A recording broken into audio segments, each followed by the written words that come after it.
Abaku gajete nabate ison indandenye Mati chubukoti ofike dipate benya nangafani Olfina kediste wakarra gadibute na kafalte kali Nabira ingaltu wajini injirana na Fatimati Urga folike fagurana wamte Nama injallatamne jallatamagot Aranyo gubbati riga kele laste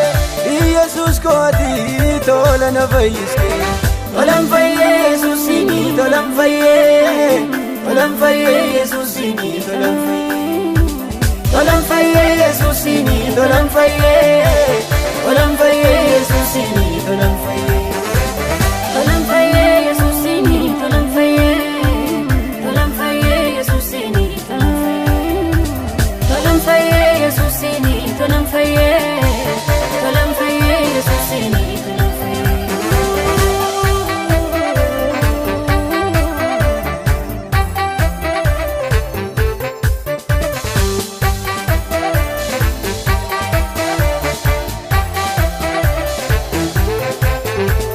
Anina yedada olmake gudicha isatina folte Analu babasu mudato komale dagna kedaname Yalala komale gajibni sibide gambira injiru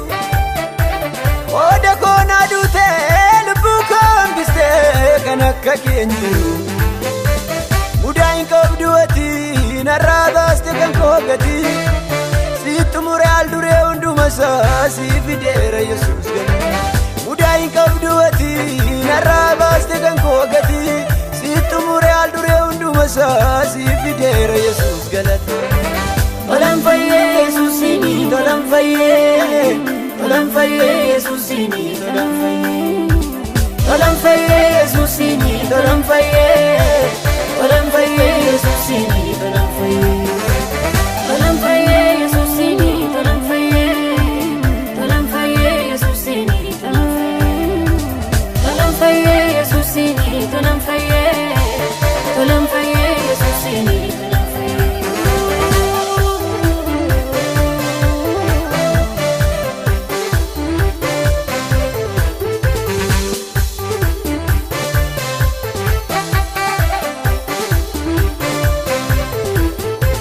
Dukanni darbera guyyoonni kaleessa argasani jibbe Yuan keessa mese sanatti murame furii koo siddide Ammam gadi fagaatus boolla naaf qotame lakkani nyaatamne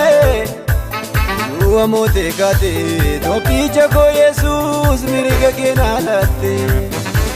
Lakkiin baanne lakkii ergaati na waamte Dalbala cuufama siitu narraa banee Akkana guchistee barbaadinsa nabe Kaana hin beeku erga sitti amanee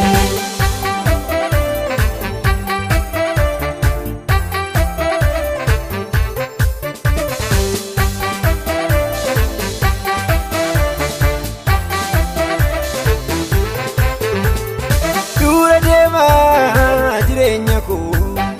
Angaficha waan hundumaa koo sittirkadhee hin qaanofne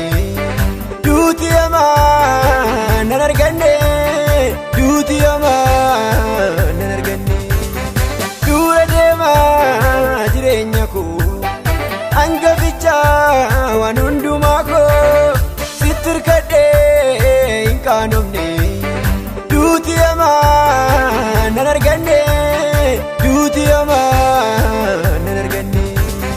Duuti hamaa nan arganne Duuti hamaa nan arganne Duuti hamaa nan arganne Duuti hamaa